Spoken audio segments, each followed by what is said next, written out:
Gold માઇનમાં trading કરવાથી સારો નફો થશે તેવી લાલચ આપી લાખોની છેતરપિંડી કરવાના ગુનામાં સંડોવાયેલા આરોપીને હૈદરાબાદથી સુરત સાયબર ક્રાઇમે ઝડપી પાડ્યો છે। સુરતના આધેડને ઓનલાઈન ગોલ્ડ માઇનમાં ટ્રેડિંગ કરવાથી સારો એવો નફો મળશે તેવી લોભામણી વાતો કરી તેઓના વોટ્સએપ પર બનાવટી વેબસાઇટ લિંક મોકલી રજીસ્ટ્રેશન કરાવી તેઓનું નામનું એકાઉન્ટ બીએસસી નામની એપ્લિકેશનમાં ડાઉનલોડ કરાવી તેને આધારે અલગ અલગ બેંક એકાઉન્ટમાં 16 લાખ રૂપિયા ટ્રાન્સફર કરાવી યુએસડીટીની બાય સેલ કરાવતા આધેડને વોલેટમાં પ્રોફિટ સાથે યુએસડીટી બતાવવા હતા। જો કે ત્યારબાદ વિડ્રો કરવાની વાત કરતા અલગ અલગ ચાર્જ પેટે વધુ રૂપિયાની માંગણી કરી વિડ્રો ન કરવા દઈ ઠગાઈ આચરી હતી। જે મામલે સાયબર ક્રાઇમમાં ફરિયાદ નોંધાતા સાયબર ક્રાઇમની ટીમે તપાસ હાથ ધરી એક ઠગ એવા મૂળ ઓડિશાનો અને હાલ તેલંગાણા હૈદરાબાદ ખાતે રહેતા જીવન નસીમ કૃષ્ણચંદ્ર રાઉત હૈદરાબાદથી ઝડપી પાડ્યો હતો। તો આરોપીના બેંક ખાતામાં ઠગાઈમાં ગયેલા રૂપિયા 15 લાખ ટ્રાન્સફર કરાયા હતા। તો આરોપીએ ગુનામાં સંડોવાયેલા વોન્ટેડ આરોપીઓને બેંક એકાઉન્ટના કમિશન પર આપ્યું હતું। માઇનિંગમાં ટ્રેડિંગ કરવાથી વધારે નફો મળશે એવી લાલચ આપીને ફરિયાદી સાથે ચીટિંગ કરવામાં આવી હતી। જે મામલાની ફરિયાદ સાયબર સેલ સુરત શહેર ખાતે નોંધવામાં આવેલ હતી, જેમાં 16 લાખની ટોટલ ફ્રોડ ફરિયાદી સાથે થઈ હતી।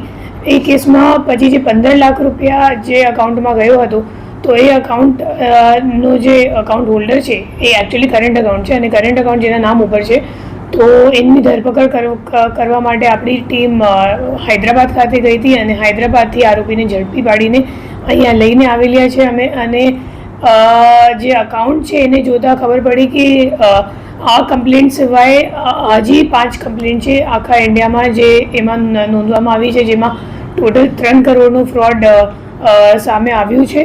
અને જે આરોપી છે એ છેલ્લા 2017થી આ અકાઉન્ટ એ વાપરે છે અને પોતે બાંધકામનું કામ કરે છે, આઈ મીન કોન્ટ્રાક્ટ લે છે બાંધકામ માટે।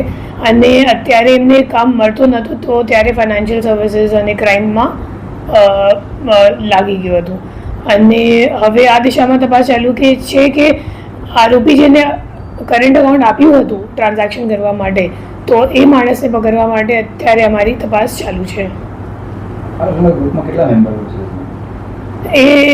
એમ તો લેયર 1માં 2 જ અકાઉન્ટ હતા। એક તો આ કરંટ અકાઉન્ટ જેમાં 15 લાખ રૂપિયા ગયા હતા અને બીજો અકાઉન્ટ છે જેમાં 1 લાખ રૂપિયા ગયા। હવે આખી કડી ખુલશે જ્યારે પૂછપરછ કરી અને એમની ફોન ઉપર અત્યારે અમે લોકો ઘણી બધી માહિતી મેળવી લીધી છે, તો એના ઉપર હવે તપાસ આગળ ચાલુ રાખવામાં આવશે।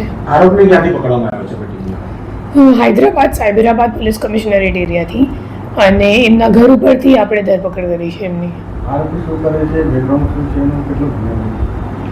એકચ્યુઅલી મૂળ તો ઓડિશાનો વતની છે અને લાંબા સમયથી હૈદરાબાદ રહે છે અને એમનું મેઇન કામ બાંધકામનું છે, પણ છેલ્લા 2-3 વર્ષથી એમને કંઈક કોન્ટ્રાક્ટ મળતું નહોતું, તો પછી આ દિશામાં આવી ગયું છે। એમના ટેલિગ્રામ અને વોટ્સએપ ચેટ ઉપર ઘણું બધું યુએસડીટી ટ્રાન્ઝેક્શન્સ અને દુબઈનું ટ્રાન્ઝેક્શન્સ એવી રીતનું ઘણું બધી ચેટ અમે લોકોને મળ્યું છે, તો આ દિશામાં આપણું તપાસ ચાલુ છે।